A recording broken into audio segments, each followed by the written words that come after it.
میں مدینے نہیں جانا چاہتا۔ پھر اپنی نظریں جھکا کر نہایت عاجزی سے فرمایا، ہاں اگر ایک طریقہ ہو تو ضرور جاؤں۔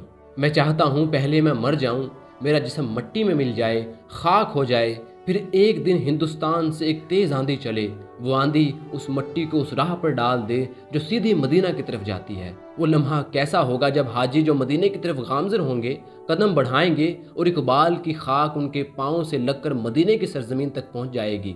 اس کیفیت کو اقبال نے ایک شعر میں یوں باندھا، ہوا ہو ایسی کہ ہندوستاں سے آئے اقبال، اڑا کے مجھ کو غبار رہے حجاز کرے۔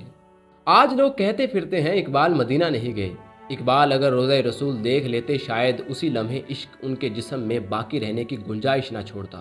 ان کے قریبی دوست کہتے تھے کہ اگر وہ روضہ رسول پر حاضر ہو جاتے تو شاید وہ وہیں جاں بحق ہو جاتے، کیونکہ وہاں سے واپسی ان کے لیے ممکن نہ تھی۔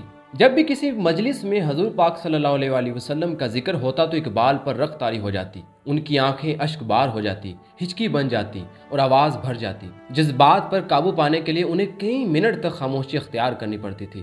علامہ محمد اقبال کی شاعری کا مرکز و محور عشق رسول ہے۔ ان کی فکر، ان کا فلسفہ، ان کی شاعری اور ان کی عملی زندگی سب کا منبع و مقصود محمد رسول اللہ صلی اللہ علیہ وآلہ وسلم ہے۔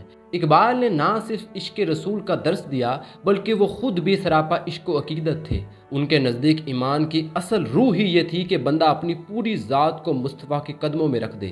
کی محمد سے وفا تو نے تو ہم تیرے ہیں، یہ جہاں چیز ہے کیا لوح و قلم تیرے۔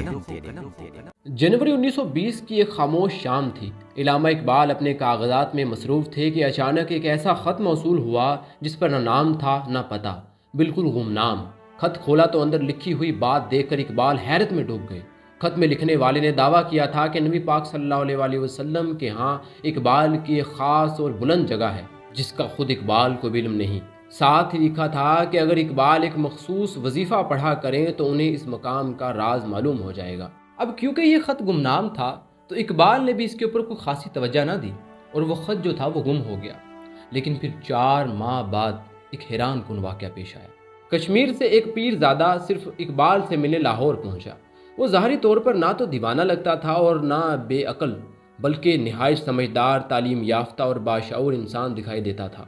مگر اقبال کو دیکھتے ہی وہ آدمی پھوٹ پھوٹ کر رونے لگا۔